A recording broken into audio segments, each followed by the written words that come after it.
Hello guys, welcome back to the Study Like Toppers, and today we are going to start with the ocean part and the types of the oceans as we have covered the continent part and all the 7 continents.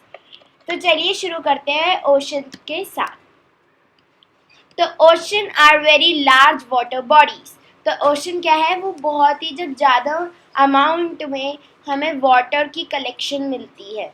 ठीक है. अब जैसे कि हमने continent के में पढ़ा था, तो कॉन्टिनेंट के में क्या था, वेरी लार्ज लैंड मासेस. तो उसमें लैंड की ज़्यादा कलेक्शन से ज़्यादा अमाउंट ऑफ लैंड से उसे कॉन्टिनेंट कहा जाता था. तो ऐसे ही ओशन भी उसको लार्ज वाटर बॉडीज के में गिनी जाती है. ठीक है. तो 97% of the earth's water is contained in ocean. तो 97%. अगर मैं कहूँ कि 100% ऑफ वाटर है, तो उसमें से जो पूरा का पूरा 97% है वो कहाँ पर है, सिर्फ और सिर्फ ओशंस में है. Our earth has 5 oceans which are connected to one another. तो हमारी जो 5 ओशंस है, ओके, अब हमें पता चल गया कितनी ओशंस है, 5. कॉन्टिनेंट कितने हैं, 7. तो हमारे अर्थ में 5 ओशंस है जो एक दूसरे से कनेक्टेड है. तो ये नहीं है कि एक ओशन है, यहाँ पे कहूँ कि मैं अटलांटिक है, यहाँ पे पैसिफिक है, दोनों को मीट करने के लिए, मिलने के लिए एक दीवार यहाँ से अलग कर रखी कि ये कितने का इतना एरिया पैसिफिक है, इतने का इतना एरिया अटलांटिक है. ऐसा नहीं है, सब जॉइंट है, एक दूसरे के साथ मिले हुए हैं. अब वो मिले हुए हैं इसीलिए the sea level is the same at the every place. Sea level जो है वो एक ही जैसा है. ये नहीं है कि एक में आपने देखा कि जो वाटर लेवल है वो तो इतना कम आ रहा है कि उसमें आप डूब नहीं सकते, और दूसरे में जैसे आप थोड़ा आगे बढ़े, आपने ना तो कुछ उसका नीचे की डेप्थ, उसकी गहराई बढ़ाई, ना कुछ किया, पानी का लेवल बढ़ाया, कुछ नहीं किया, पर आप डूबने लग गए. आगे जाके पानी का लेवल बड़ा हो गया, नहीं. ठीक है. वैसे तो ओशन डेप्थ होती है, पर वैसे एक एग्जाम्पल के तौर पर the 5 oceans in alphabetical order. तो अल्फाबेटिकल ऑर्डर मतलब जो हमने देखा था ना, वो कैबलरी के अकॉर्डिंग जो ABCD करके कौन सा पहले आता है अल्फ़ाबेट, उस अकॉर्डिंग में. जैसे हमने कॉन्टिनेंट्स के में देखा था कि जैसे कि Africa, Antarctica, Asia, Australia, Europe, north America, south America. तो ये थे हमारे अल्फ़ाबेटिकल ऑर्डर में कॉन्टिनेंट्स के नाम. ठीक है. तो ऐसे अल्फ़ाबेटिकल ऑर्डर 5 ओशन में है. आर्टिक ओशन, ठीक है, आर्टिक ओशन है, अटलांटिक ओशन है, इंडियन ओशन है, पैसिफिक ओशन है एंड साउथर्न ओशन. ठीक है. ये 5 ओशंस है. तो इस वीडियो में हम एक क्वेश्चन भी कवर करने वाले हैं जो है the Arctic ocean. So this ocean is located in the northern hemisphere and mostly in the Arctic north polar region. तो ये जो ओशन है ये नॉर्थर्न हेमिस्फीयर में है. फिर से बता देती हूँ नॉर्थर्न हेमिस्फीयर क्या होता है. अगर आपको नहीं पता तो मैं आपको डिस्क्रिप्शन में लिंक दे दूँगी. हमारी 2 प्रीवियस वीडियो में जो हमने कॉन्टिनेंट्स के में पढ़ी थी उसमें हमने डिस्कस कर रखा है. तो जैसे कि अर्थ है, इक्वेटर उसे पास आउट करती है. इक्वेटर क्या होता है, मिडल ऑफ द अर्थ होता है, जो बीच में ही होती है जहाँ पे सन की रेज डायरेक्ट पड़ती है. तो उसी का जो ऊपर का हिस्सा होता है, जैसे हम ऐसे नहीं बोलते ये नॉर्थ है, ये साउथ है, ये ईस्ट है, ये वेस्ट है, ऐसे ही ये नॉर्थ है और ये साउथ है. ओके. और यहाँ पे हम ईस्ट एंड वेस्ट भी मेंशन करते हैं, पर वैसे अभी हम नॉर्थ एंड साउथ देखते हैं.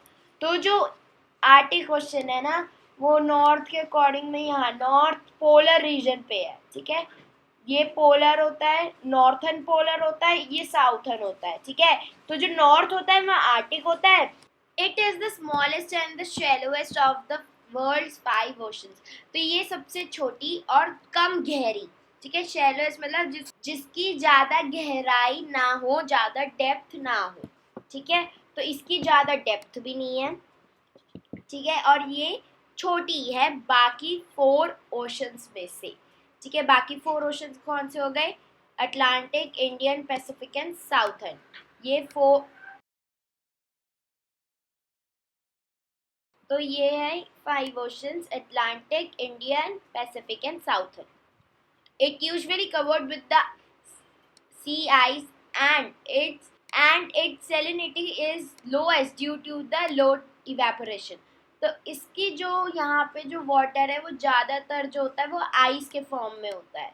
ज़्यादातर वो आइस के फॉर्म में होता है. और इसमें जो होता है इवेपोरेशन प्रोसेस बहुत लो होता है। क्यों? क्योंकि है ना इक्वेटर से दूर होता है, तो जितनी जगह इक्वेटर से दूर होती है उतनी जगह सन की रेज कम आती है और उसी वजह से इवेपोरेशन कम होता है और यहाँ पे सॉल्ट जो होता है, जो होती है उसकी मात्रा, उसकी क्वांटिटी कम हो जाती है।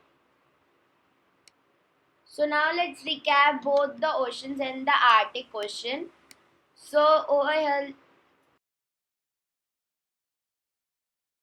ओके सो ओशन जो होता है वो बहुत ही बड़ी बड़ी जब वाटर का कलेक्शन होता है उसे हम ओशन कहते हैं।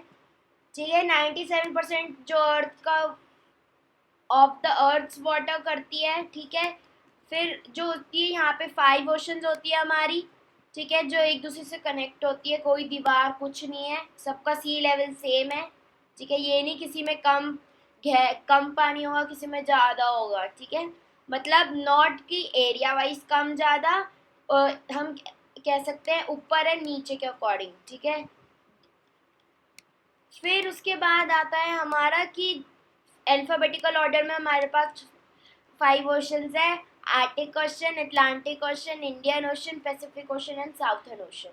तो आर्टिक ओशन ये जो होता है ये नॉर्थन हेमिस्फीयर में होता है। अगर मैं कहूँ अर्थ है तो उसके ऊपर ऊपर वाली साइड में सबसे ऊपर।